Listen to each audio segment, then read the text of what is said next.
I only asked because I thought there had been a mistake. At 74, you learn not to assume cruelty before you check for poor planning. Weddings are busy. Names get misspelled. Place cards disappear. Seating charts are changed by nervous brides with too many opinions and not enough sleep.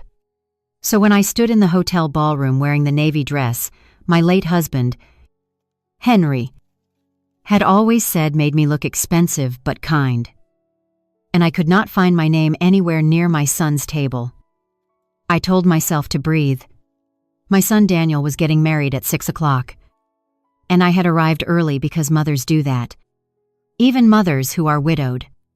Even mothers who paid for the rehearsal dinner. Ordered the memorial candle for the father who should have been there. And spent 3 afternoons helping the bride's mother tie satin ribbons around welcome bags. The seating chart stood on a gold easel beside the ballroom doors. At the top, in looping white letters, it said, "Forever begins here." I searched for my name under Table 1. Danielle Mercer, Savannah Price, Carol Price, Howard Price, Amanda Price, Maid of Honor, Best Mom, Savannah's stepfather, Savannah's grandmother. No Iris Mercer. I checked again because grief makes your eyes unreliable sometimes. Still nothing. I found myself at table 14, near the service doors, between Henry's second cousin's daughter and a woman listed only as Janice' florist friend. For a moment, I thought maybe table 14 was closer to the head table than it sounded. Then I looked across the room. It was not. It was close to the kitchen. Close enough to hear silverware being sorted. Close enough for waiters to apologize every time they squeezed past. I turned and saw Savannah near the entrance. Perfect in her fitted ivory reception dress. Holding a glass of champagne she had not yet touched. Her mother stood beside her with a corsage pinned proudly to her shoulder. I walked over slowly. Because dignity should not look rushed. "Savannah," I said. "Where's the groom's mother supposed to sit?" She looked at me the way people look at a stain they hoped the tablecloth would hide. "Iris," she said, smiling without warmth. "Not at our table." I waited, thinking there would be more. A laugh. A correction. A hand on my arm and an embarrassed, "Oh my goodness. Of course you are." But Savannah only tilted her head slightly. As if I were the one making things uncomfortable. "I'm Daniel's mother." I said. "Yes," she replied. "But we kept the main table for the wedding party and the people actively supporting us today." Actively supporting us. The words landed softer than a slap and lasted longer. I looked at her mother's corsage. I looked at the empty place where Henry should have stood beside me. I looked at the seating chart again, where my name had been placed near the kitchen like an afterthought with sensible shoes. "I see," I said. Savannah's smile returned because she mistook quiet for agreement. "We just didn't want the head table to feel crowded." "Crowded," I repeated. "With the groom's mother." Her mother cleared her throat.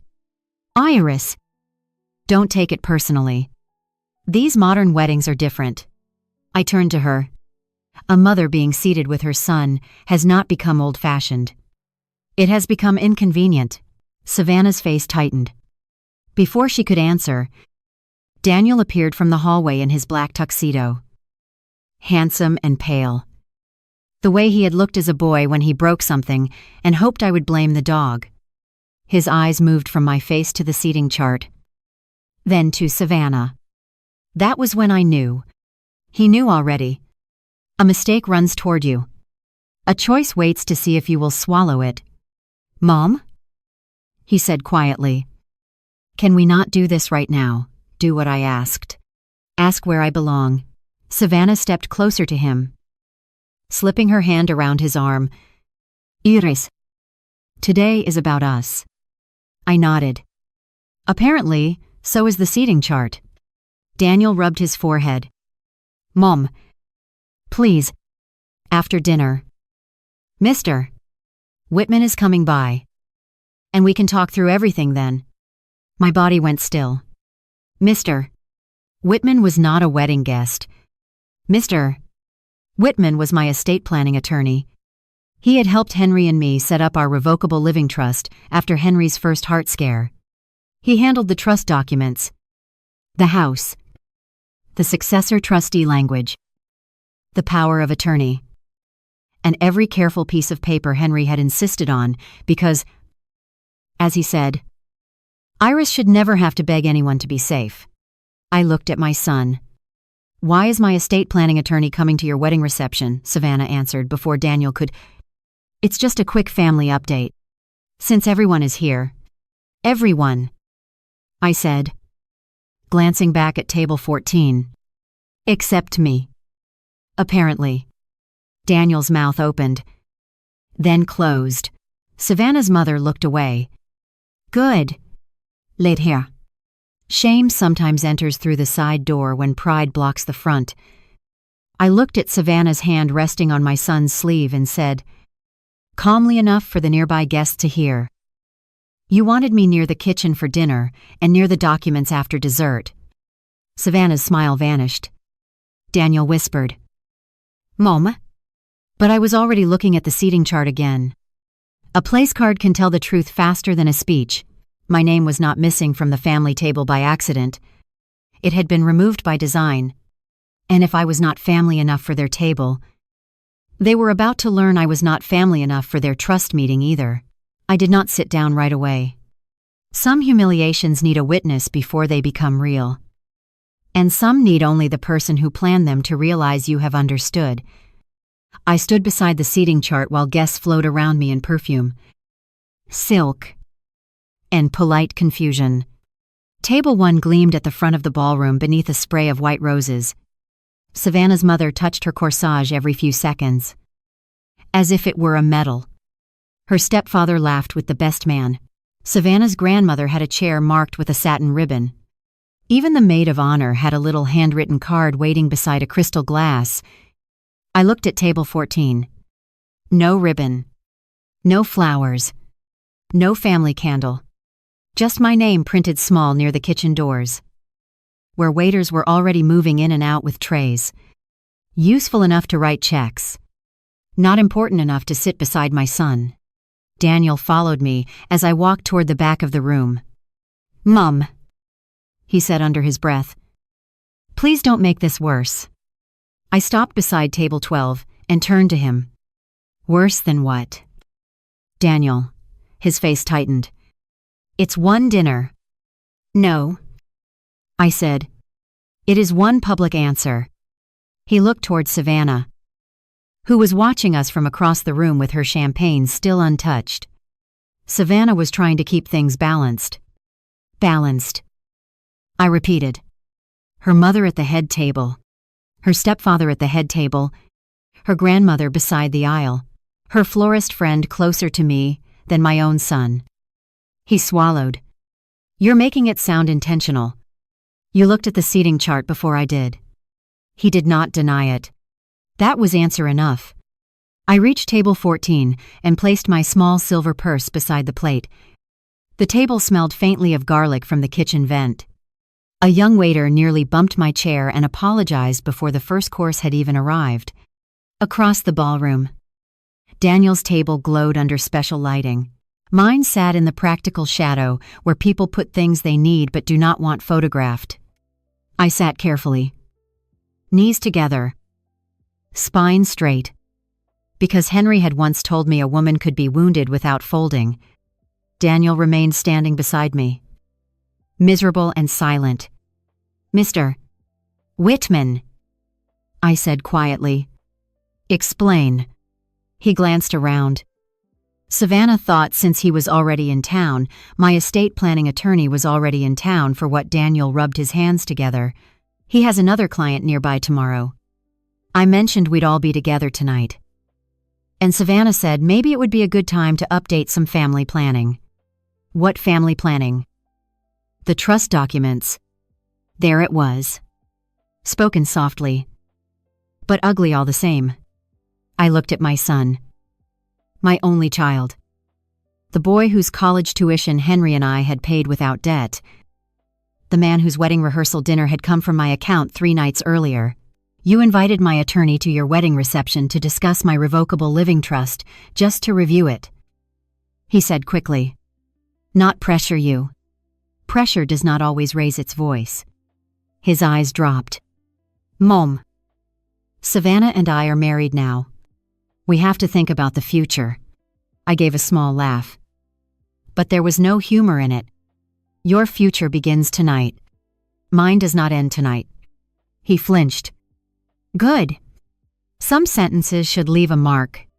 What exactly did Savannah want updated? I asked. It wasn't like that. Then say what it was like. He looked toward table 1 again. Savannah had started walking toward us. Mom. Can we talk after dinner? Apparently that was the plan. Savannah arrived with a bright smile built for guests and a voice sharpened for me. Iris. I hope table 14 is comfortable. It's quieter back here. I looked at the kitchen doors swinging open behind me. Quiet is an interesting word for being seated beside the service route. Her smile held. We had to make hard choices. No. I said. You made a clear one. Daniel whispered her name. Warning or pleading? I could not tell. Savannah ignored him. Mr. Whitman only agreed to stop by because we thought it might help everyone feel secure. I leaned back.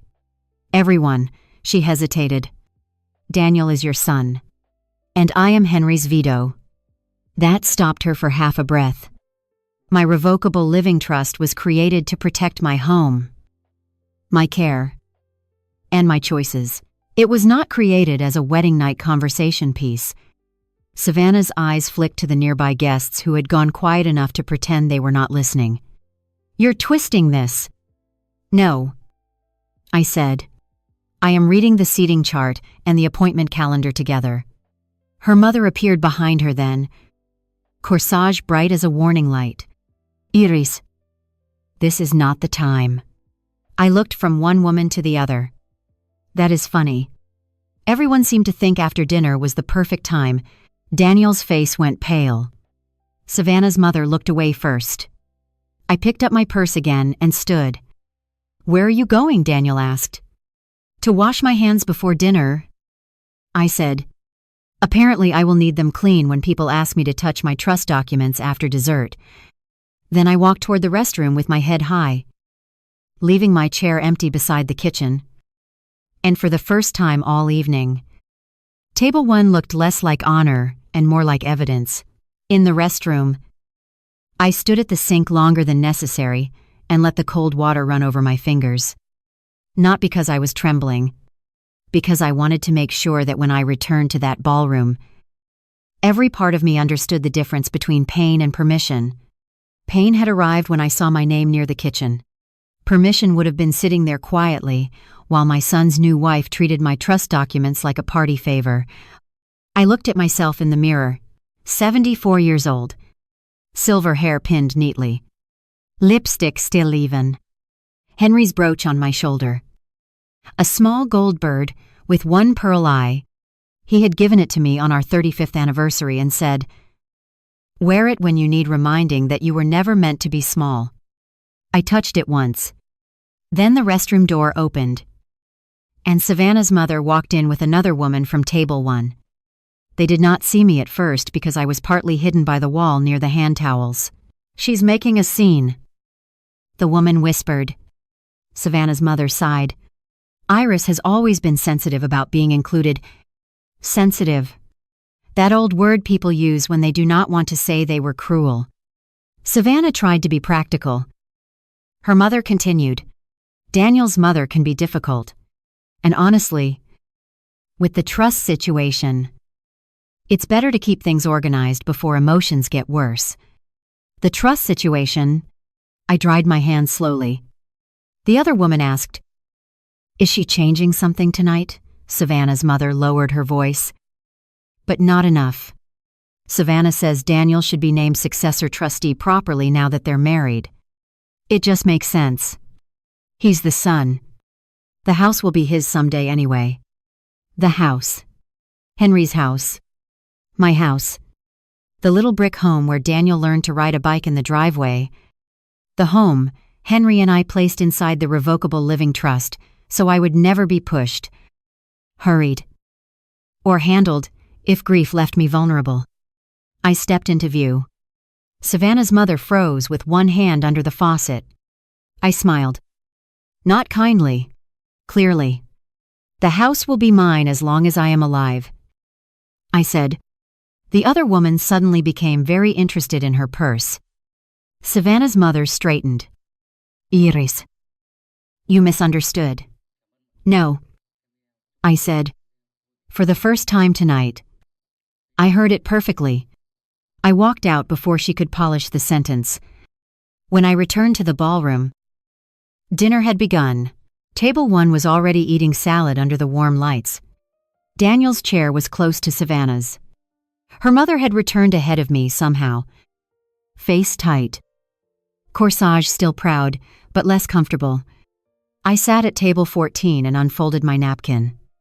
The woman beside me, Henry's second cousin's daughter, leaned over and whispered, Mrs.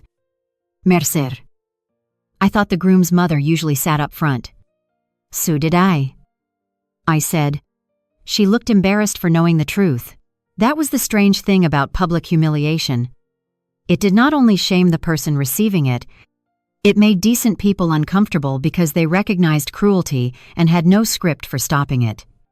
Halfway through dinner, the photographer came to the microphone. We're going to do immediate family photos near the staircase. Parents of the bride and groom, please gather by the lobby. A small silence moved across the ballroom. Heads turned toward table 1, then toward me, then back toward Daniel. Daniel stood too quickly, knocking his chair against the floor.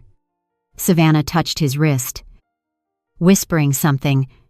He hesitated. I watched him choose between embarrassment and courage. Embarrassment won first.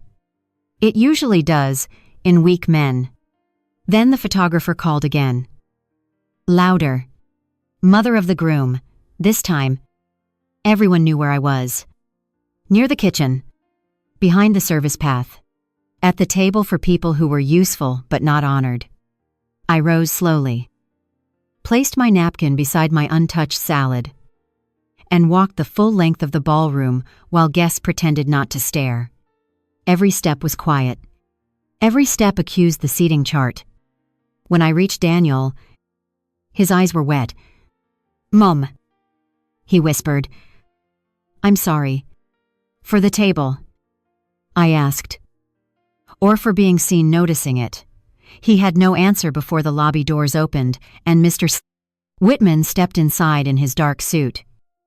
Carrying a leather folder, I recognized immediately. My estate planning attorney looked from Daniel to Savannah, then to me. His face changed the way honest men's faces change when they realize they have been invited into something dishonest. Savannah smiled too brightly. Perfect timing, she said. I looked at her. Then at the folder. Yes, I said. It is. Now we can find out whether I was invited tonight as Daniel's mother or as the owner of a revocable living trust. Mr. Whitman did not move toward Savannah first. That was the first mercy of the evening. He walked straight to me, his leather folder held against his chest, and said, Iris, I was told you requested a brief review of your estate documents tonight. The lobby went quiet in that subtle way rooms do when people pretend not to listen. Behind him, the photographer lowered her camera. Daniel stood between his bride and his mother like a man who had finally realized the aisle was easier than the aftermath. I looked at Mr. Whitman. I requested no such thing. His expression tightened. Not with surprise, but with professional understanding. Then we should pause. Savannah's smile cracked. There's no need to make this formal. We only thought since everyone was already here, everyone was not already here. I said.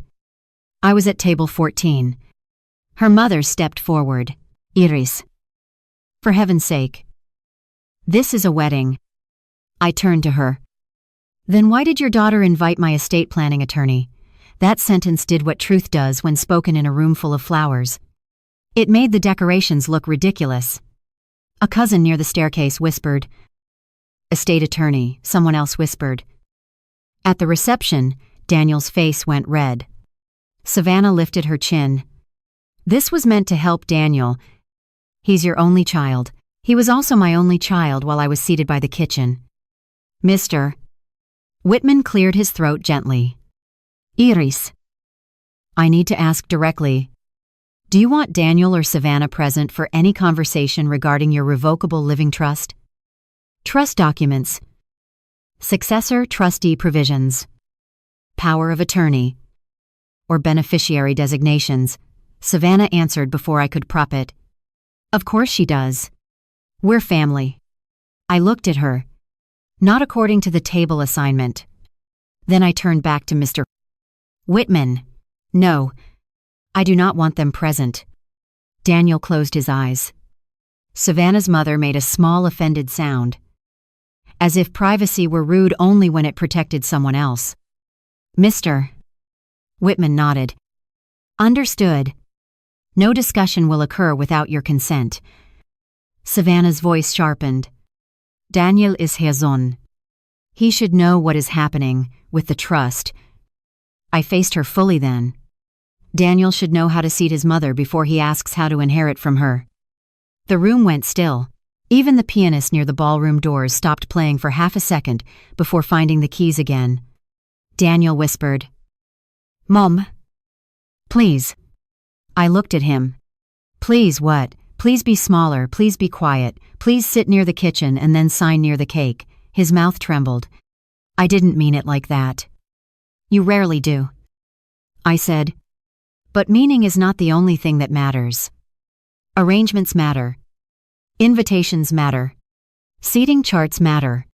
Attorney appointments matter. Savannah's mother muttered.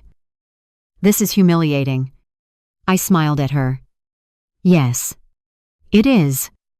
She looked relieved for one foolish second before I finished. But not for me anymore. Mr. Whitman shifted the leather folder in his hands. For the record, Iris. No trust amendment has been prepared for signature. I brought only review copies because I had not spoken directly with you. I felt something loosen in my chest. Henry had chosen well. Thank you, I said. Savannah blinked. Review copies. Yes. Mr. Whitman said. Mrs. Mercer is the client. Changes to her revocable living trust require her voluntary direction and proper execution. No one else can authorize them. We weren't trying to authorize anything.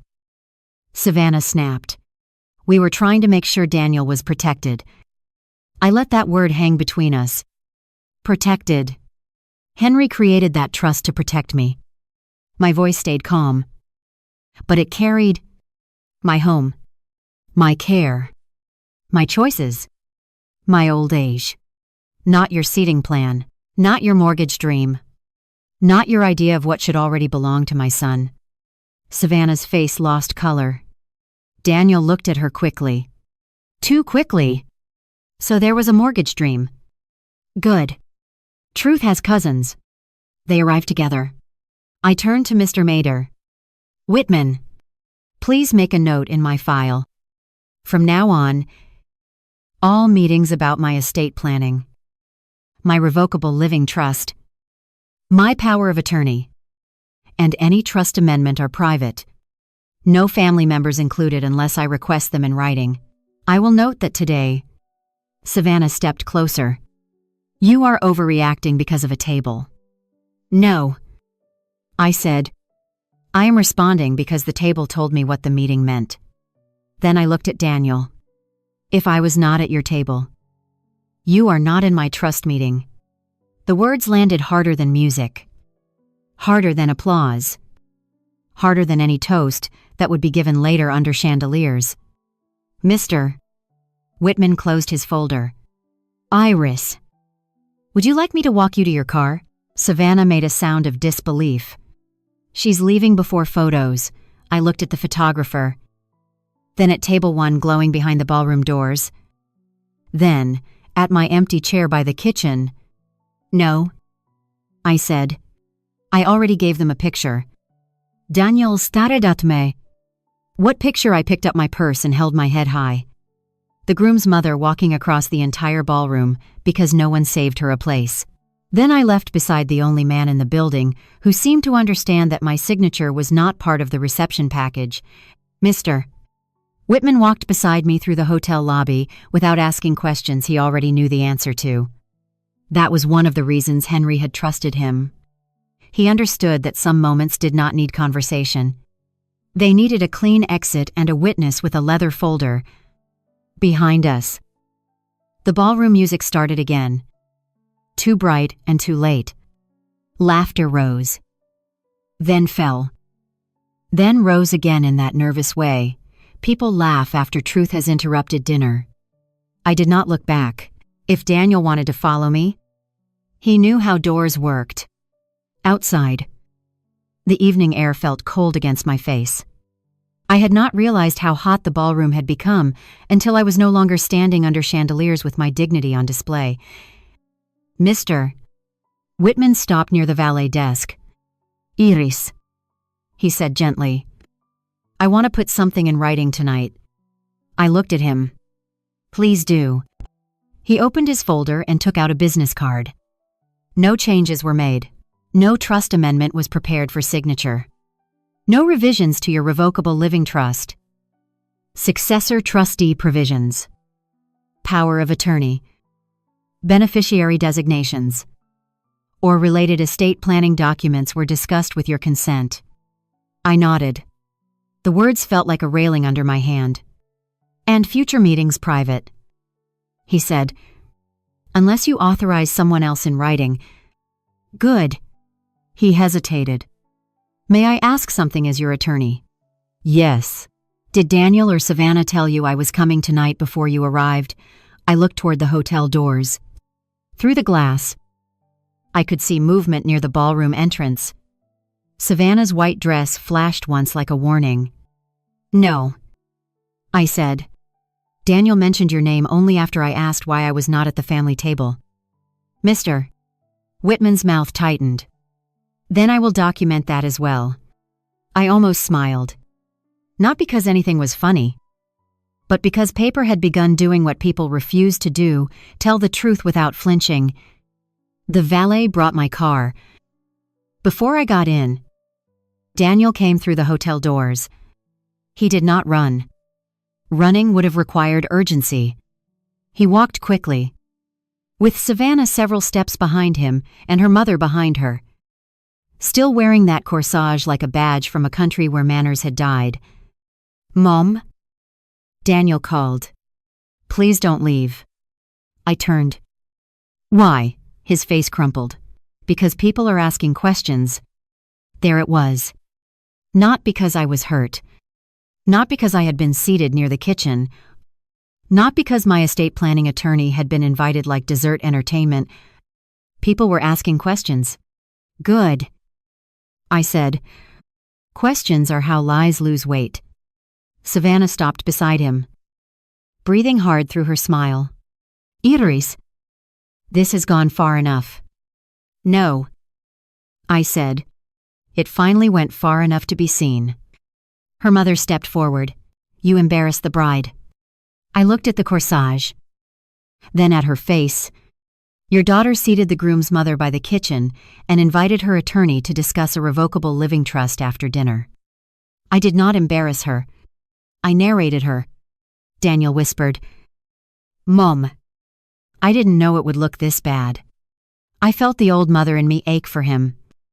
But not enough to lie. That is because you were hoping I would look smaller. He looked down. Savannah grabbed his arm. Daniel. Don't let her do this. I opened my car door. He already did. That was the problem. Mr. Whitman handed me his card. I'll email the confirmation before morning. Thank you. I sat in the driver's seat, and looked once more at my son. Daniel. My house is not your starter home waiting for my funeral. My trust is not your wedding gift. And my place in your life will no longer be decided by a seating chart your wife controls. Savannah's mouth opened. But I closed the door before she could turn greed into injury. As I drove away, I saw them in the rearview mirror: bride, groom, mother of the bride, standing beneath the hotel lights with nothing but questions around them. For the first time all night, I was not the one left at the wrong table. The email from Mr. Cabley Whitman arrived at 1143 that night. While I was sitting at my kitchen table in the same navy dress, my shoes placed neatly beside the chair like tired witnesses. I had made tea and forgotten to drink it. Henry's brooch still rested on my shoulder, catching the light every time I moved. The subject line read, "Confirmation regarding estate planning documents." I opened it with both hands steady. "Dear Mrs. Mercer, this confirms that no changes were made tonight to your revocable living trust. Successor trustee provisions, power of attorney, beneficiary designations, or any related estate planning documents. No trust amendment was prepared for signature. Future meetings regarding your estate plan will be conducted privately unless you provide written authorization otherwise." I read it 3 times. Then I printed it. Paper mattered. Paper remembered what people later tried to soften. I placed the confirmation in a new folder and wrote on the tab "Wedding Trust Incident" under it. I added the seating card from table 14, which I had taken before leaving. Iris Mercier, printed in gold beside the kitchen. Let them call me emotional. I had exhibits. My phone buzzed before midnight. Family group chat. Savannah had posted first. Tonight was beautiful. Though sadly, some people chose to make seating arrangements more important than our marriage. Daniel and I are choosing peace. Peace. That word always seems to arrive right after someone starts a fire. I did not answer immediately. Linda, Henry's niece, did it for me. Was the seating issue before or after Iris's estate planning attorney arrived at the reception? 3 dots appeared. Disappeared. Appeared again. Savannah replied, "That was a private family matter and has been completely misrepresented." Linda wrote back, "Then explain why the groom's mother was seated near the kitchen while the bride's family sat at the main table." My cousin Mark added, "And why was a revocable living trust being discussed at a wedding?" There it was. The question Savannah had not planned for. A seating chart can be dismissed as taste. An attorney with trust documents cannot. Daniel's name appeared at the bottom of the screen, then vanished. He was watching his new wife lose control of the story in real time. Finally, I typed one message. For clarity, I was seated at table 14 near the service doors. I was not told beforehand. After I asked where the groom's mother was supposed to sit, I learned Mr. Whitman had been invited to discuss my estate documents after dinner. No changes were made to my revocable living trust. I authorized no meeting with Daniel or Savannah. Future meetings will be private. I sent it and set the phone down. The room felt larger afterward. Not happier. Larger. As if truth had opened a window. Savannah replied almost instantly, "Iris, this is cruel. You know Daniel is your only son." I looked at Henry's brooch and felt the old ache move through me. Yes, Daniel was my only son. That was why the wound had gone so deep. I typed back, "Being my only son does not give him the right to let his wife seat me by the kitchen and then ask about my trust after dessert." No one answered for a full minute. Then Daniel wrote, "Mom is telling the truth about the table, and Mr. Naditas is to table. Whitman. I should have handled it differently. Differently. Such a small word for such a large betrayal. But it was the first brick of honesty he had placed all evening." I opened my notebook and wrote, "Mr. Whitman confirmed no changes. No trust amendment. No private authorization. Family learned about Table 14 and the trust meeting. Savannah called truth cruel. Daniel admitted I told the truth. No apology with details. No restoration. Then I added one more line beneath it. They wanted me hidden for dinner and available for documents. They did not get both. By morning, Savannah had changed the word cruel to confused. That was how I knew she had slept badly. Cruel made her sound wounded.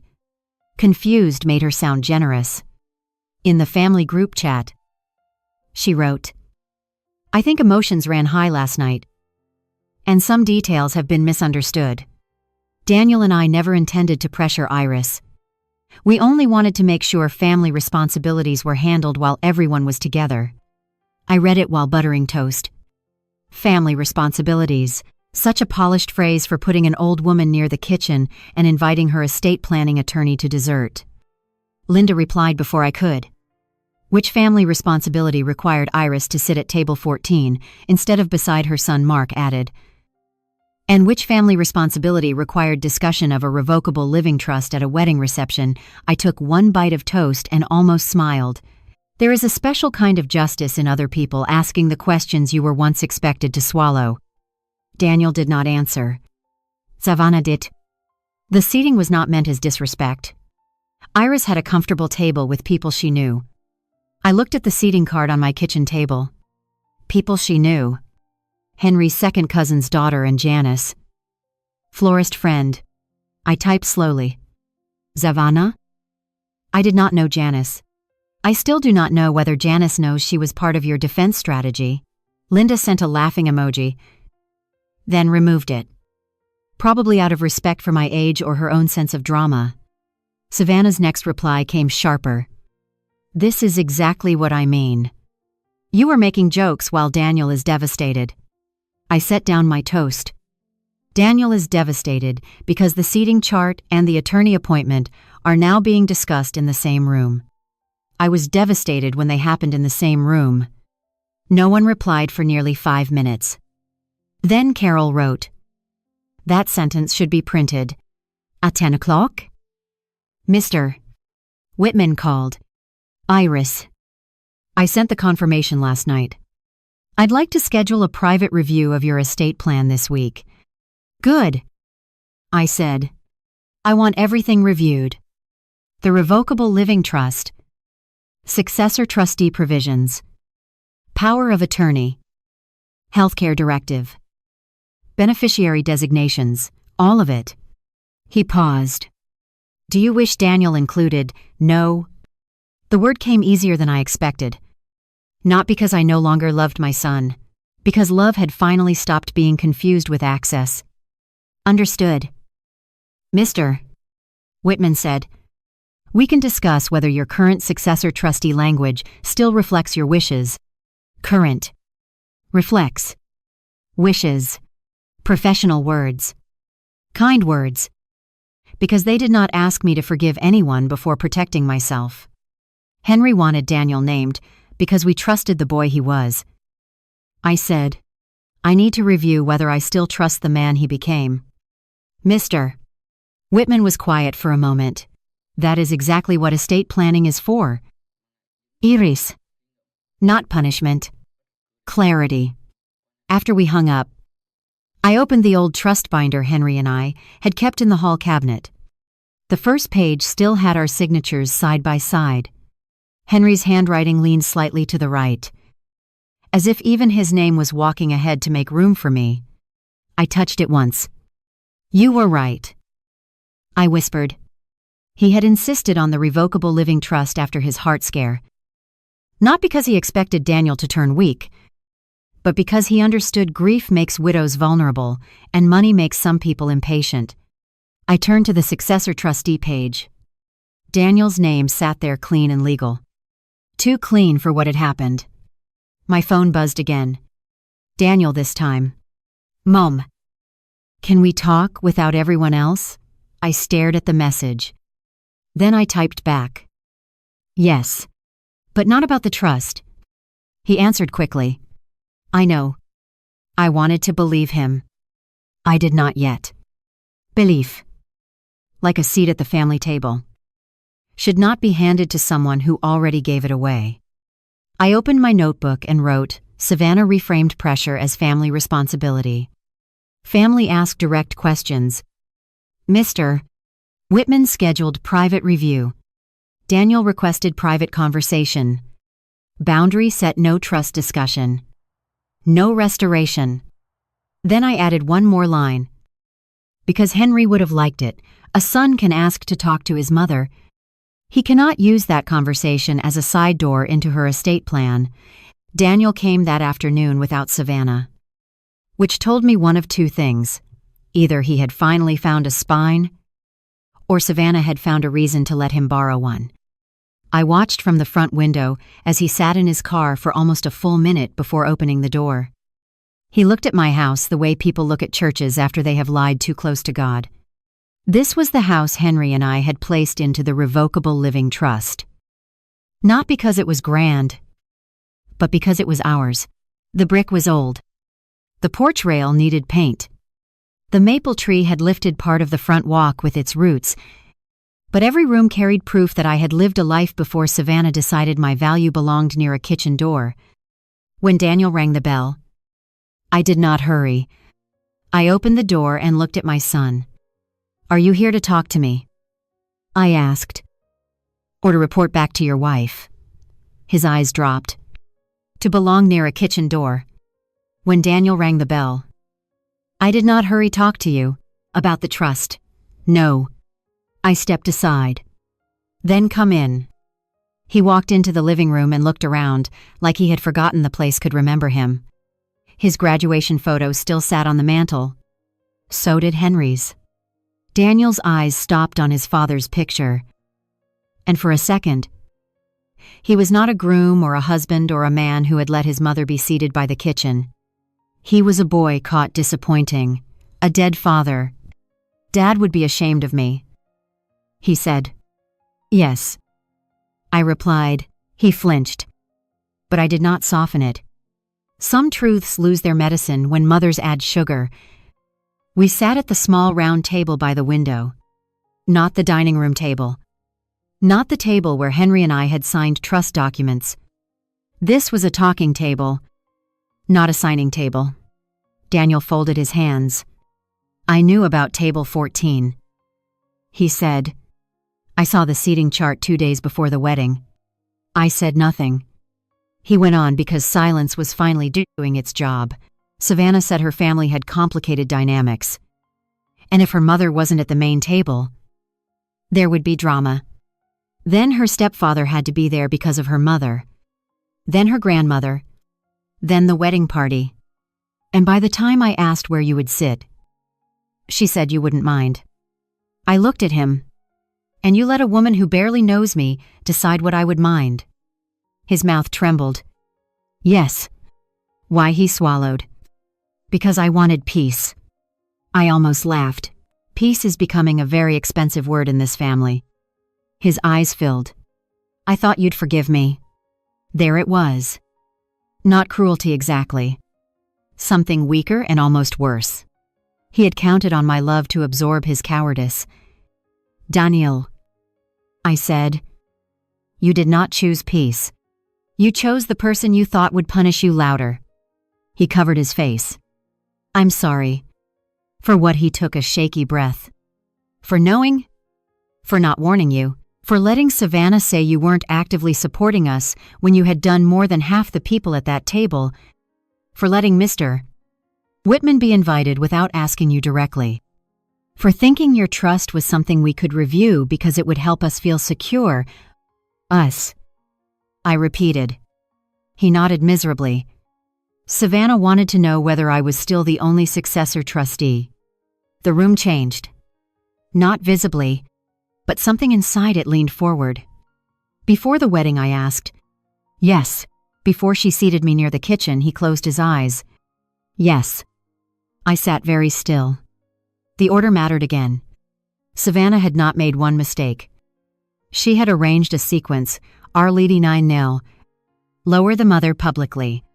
Approach the documents privately. Use the son as the bridge. And what did you tell her? I asked. I said I thought so. You thought so? I didn't show her anything. But you gave her hope. He looked like I had struck him. I didn't mean to. You rarely mean to do harm. Daniel, you simply stand close enough to it and call it marriage. He cried then. Quietly. With his shoulders bent over the table where he had once eaten cookies after school. I let him cry. I had comforted him through childhood storms. Broken toys. Bad grades. Henry's funeral. But this storm had his fingerprints on the clouds. Finally. He whispered. What can I do?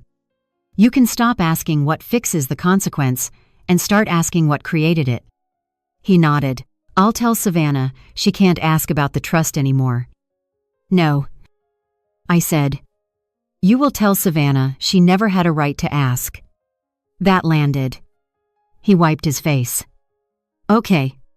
And you will understand this. My home is for my old age, before it is anyone's inheritance.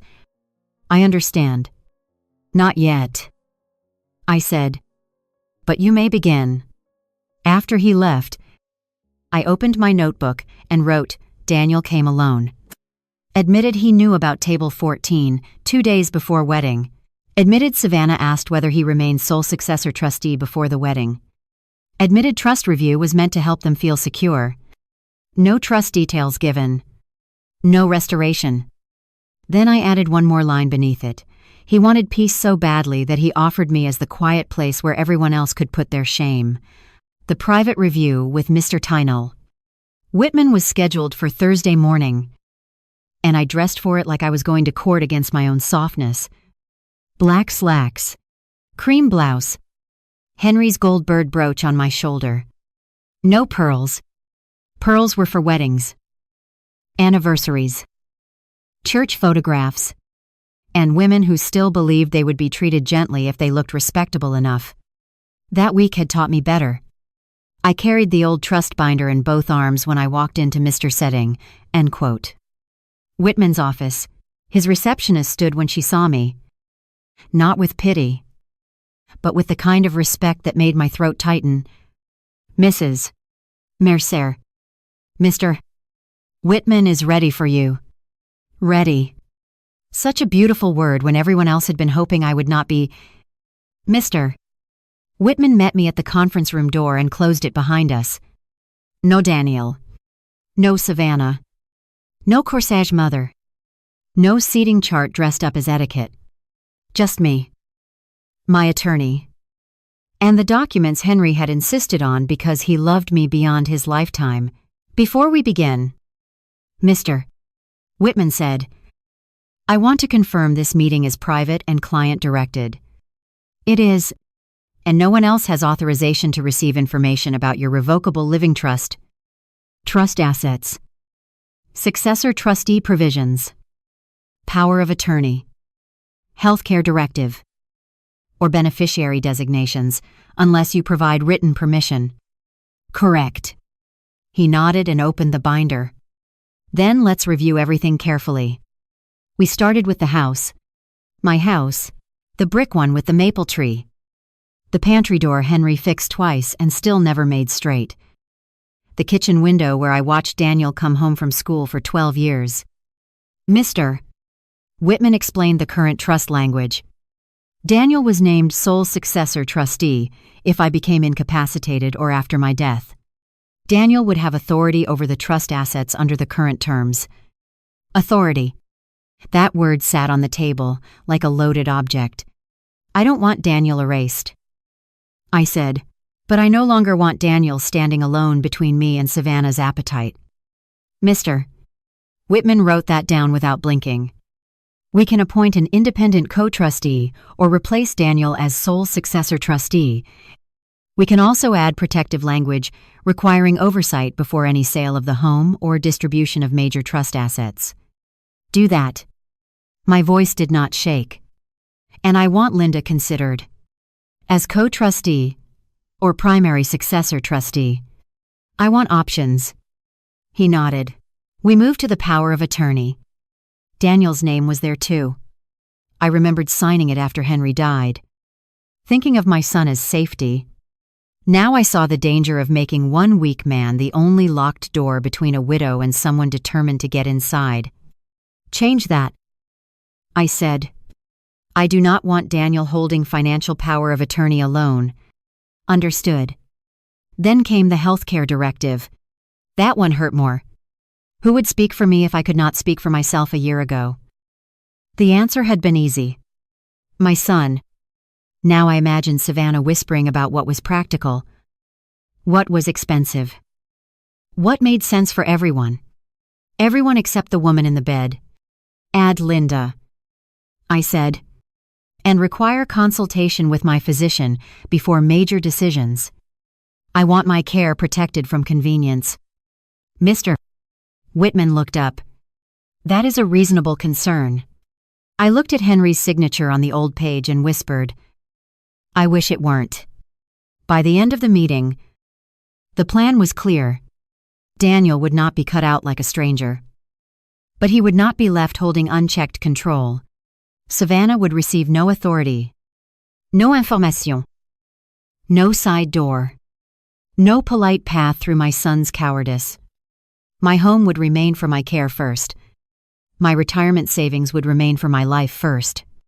My revocable living trust would remain what Henry intended a shelter, not a prize. As Mr. Whitman gathered the notes, he said, I'll prepare the trust amendment drafts for your review. Nothing changes until you read and sign them. Good, I said. This time, no one will bring documents to a party and call it family. When I got home, there was a message from Savannah. I hope you realize what you're doing to Daniel. I stared at it for a long moment. Then typed back, I do. I am teaching him that access is earned after respect. Not before it. She replied, that house belongs in Daniel's future. I looked around my living room, at Henry's chair. My books. The sun on the old rug. The home still breathing with my life. Then I wrote, my house belongs in my present. That is the part you keep forgetting. I opened my notebook and added private estate review completed. Revocable living trust. Successor trustee. Power of attorney. Healthcare directive. Beneficiary designations all under revision. Daniel not erased. But no longer sole authority. Savannah receives no access. House protected for my care. No trust amendment signed yet. No restoration. Under that, I wrote inheritance is what remains after love. It is not a reason to hurry the living out of their own home. The story broke wider the next morning. Not because of my wedding, at first, but because Northstar's CEO posted about Asterlink at 800 a.m. with a photo of our team from the press kit and a caption calling the partnership one of the most important predictive logistics deployments of the decade. By noon, business outlets were calling. By 3, Caroline Voss had published her follow-up, founder Maya Bennett closed a $1.2 billion deal on her wedding day. The article was sharp, generous, and worse for my parents than any angry speech I could have given. It mentioned Ethan. It mentioned Priya, Victor, the early engineers, the regional suppliers who had trusted us before the industry did. It mentioned that I had taken the first interview from my own reception, surrounded by guests who had come before the headline. It did not mention Richard or Elaine Bennett once. That omission did more damage than an insult. My mother texted at 3:17. The article makes it sound like we weren't involved. I stared at the message. Sitting at the hotel desk while Ethan packed our overnight bags behind me. Then I typed back, you weren't. She called immediately. I let it ring. My father emailed an hour later, copying my mother and, strangely, Sophie, Maya. We need to correct the public narrative before it damages the family. I read the sentence twice. Not repair the hurt. Not apologize for the wedding. Correct the narrative. That was always the emergency with them. Not absence. Optics. I forwarded the email to Priya and our communications council with one instruction: no family quotes. No personal access. No wedding follow-up comments involving my parents. Priya replied within 2 minutes, already assumed. I smiled for the first time that afternoon. Competent people are a love language. Over the next week, my parents tried every softer door. Mom sent flowers to Asterlink's office with a card that said, "Proud of our brilliant daughter." Reception returned them because I had already updated security and delivery rules. Dad texted Ethan asking him to encourage Maya to think about the bigger picture. Ethan replied once, "The bigger picture is that you missed our wedding. Do not use me to reach her." I read that message and loved him more quietly than I knew how to say. Sophie called 3 days later. I almost ignored it, then answered because her text before the call said, "I'm not calling for them." Her voice was smaller than usual. I wanted to say I'm sorry. I leaned back in my office chair. For the yacht party, or for being caught, she inhaled. Both. Probably. But more for not caring enough before people noticed. It was the first honest thing she had said in years. I did not reward it with comfort. That's a start. Mom wants me to ask if you'll come to dinner. No. I figured. Silence stretched. Then Sophie said, "I took down the family first post." Good. It doesn't fix anything. No. I said. It doesn't. But it was one less lie pretending to be a memory. A month later, Asterlink hosted a formal signing event with North Star. Press. Partners. Employees. Investors. Everyone who had actually earned a chair in that room. My parents found out from an industry newsletter and arrived at the building anyway. Dressed like proud founders' parents. Security called me from the lobby. "Maya, Richard and Elaine Bennett are here. They say they're expected." I looked through the glass wall of the conference suite at my team, preparing for the biggest event of our lives. Priya was checking microphones. Victor was complaining about the coffee. Ethan stood near the back, smiling at me like we had both survived something and chosen something better. "They are not expected." I said, "Please ask them to leave." 5 minutes later, my mother texted, "You're really shutting us out of your success," I replied. "No. You walked out of my wedding. I'm just not reopening the door because cameras arrived." She did not answer. During the signing, Caroline asked one final personal question. "You've had an unusual few weeks. Marriage. A major deal. Intense public attention." What has stayed clearest? I looked at Ethan. Then at my team. Then at the front row filled with people who had shown up before they knew I was news. Presence. I said, "Success tells you who wants to be seen beside you. Love tells you who shows up before there's anything to gain." That quote became the article's pull line. My mother hated it. I knew because Aunt Diane texted me. "Your mom says that quote was pointed." I wrote back, "It was accurate." Months passed. Ethan and I built a life that did not require me to beg anyone into it. Asterlink grew. North Star deployed our system across 3 regions. Sophie and I spoke occasionally. Carefully. Without pretending one apology could undo decades of imbalance. My parents sent holiday messages. Then longer emails. Then family photos from dinners I did not attend. I saved none of them. On our first anniversary, Ethan and I opened the small box where I had kept our wedding things. My vows. The silver bouquet charm. A dried blue flower. And the 2 place cards from the chapel. Richard Bennett and Elaine Bennett. Still clean. Still unused. I held them for a moment. Then placed them in a plain envelope marked "empty seats." Not as a shrine. As a record. My parents skipped my wedding because they thought I was the daughter who would always understand. They were right about one thing. I did understand. I understood that love without presence is just a story people tell after they miss the moment.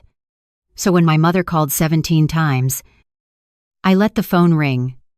She had chosen the yacht. I chose my life. A family table can reveal more than a legal document. One shows who people honor when everyone is watching. The other shows what they hope to receive when no one is.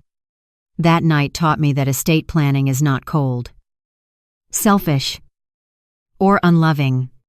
It is the quiet language of self-respect, especially for widows, parents, and older people who have spent a lifetime giving before asking anything back. No child should mistake future inheritance for present authority. No spouse should treat a parent's trust as part of a marriage plan. And no mother should be made to feel guilty for protecting the home. Care and dignity her late husband helped secure, and love may leave something behind one day. But respect must arrive while the person is still alive to receive it. Scriptwriter Nguyen Van Chien.